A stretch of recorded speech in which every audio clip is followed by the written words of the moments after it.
Hi there, I'm Claude Coltia. I'm Executive Vice President and Head of Customer Experience with Citizens Bank. What's exciting here is that, the CX is a small community, and our jobs are really exciting and they're really challenging. And there's not many of us around those. So I thought, what a great opportunity to engage with other folks that have similar challenges, swap a little bit of war stories, but also share some of our wins together. And it's really exciting because I don't think any other part of the organization gets to do that the way we do. So I thought it was really important to share insights and ideas with other CX leaders. I think, the ability to actually meet, my peers from different industries, being able to exchange ideas and kind of see, what's on top of their mind. I'm not unique in my challenges. Yes, I may be unique in the context and the product set, but the challenges, are similar across the board. So I think that kind of, prompted me to attend. Yeah. Chris Keenan with Bristol Myers Squibb. I'm the head of customer engagement and contact centers worldwide. Really, the diversity of not only the suppliers who are attending the event, but also the corporations. So it's great to be with your peers, to learn and to engage in many different facets of customer experience throughout many different industries. So very exciting. Heather McGackey, National Client Service Manager with Wells Fargo Bank. I really find that the exchanges are a great way to have meaningful dialogue. A lot of the experiences that I have with larger audiences, it's great information, but you don't get to necessarily debrief that in a meaningful way to take actions back to the organization. So there's so many of them. So one of my challenges I think is going to be to kind of go back and prioritize, because I've got so many things that I wrote down that I want to take back to the team. I think some of the big things are going to be some learnings I've had around digital. Obviously, digital is really important to our organization. It's many industries, but I think some of the learnings around digital I'll take back, share with the team, and also some of the learnings around sort of breaking down silos. We work well, I'd say, with our organization, but there's always opportunities to sort of partner a little bit deeper, and some of the learnings have been really helpful there. I think for me, just getting comfortable with using the ever-evolving digital technologies that are available. So, we are going all the way, there is RPA, rapid, process automation, to all the way to, using artificial intelligence and machine learning capabilities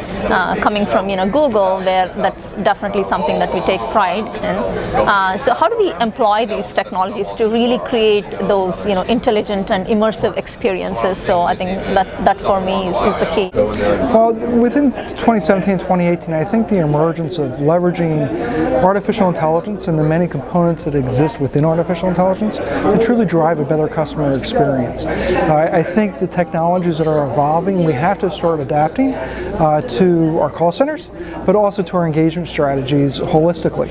Whether that would be digital, self-service, or assisted service. So the sooner that we start to enable these capabilities, the better customer experience that we can create for our customers. So it's important to be in front and lead from the front on these issues. I think that we're going to have to get really creative in how we measure the customer sentiment and satisfaction.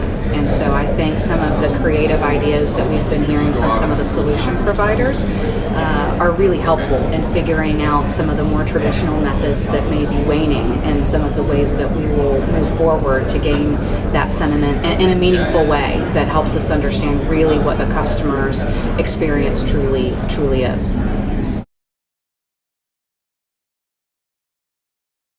It is a noisy vendor market, and I also realize, though, I recognize, though, that a lot of folks all have positive intent. So trying to kind of recognize in that noise, though, what is most important. So it's been pretty helpful. So number one is, I'd say, a little bit more focus now on sort of some of the direction we want to head. It's nice to hear from some of the other folks, some of the things they're working on, because it did spark some ideas for me. But I'd say really the kind of biggest thing is gave me some more focus on a few things I was thinking about, but going to go deeper into exploring them to potential strategic initiatives going into next year. Yes.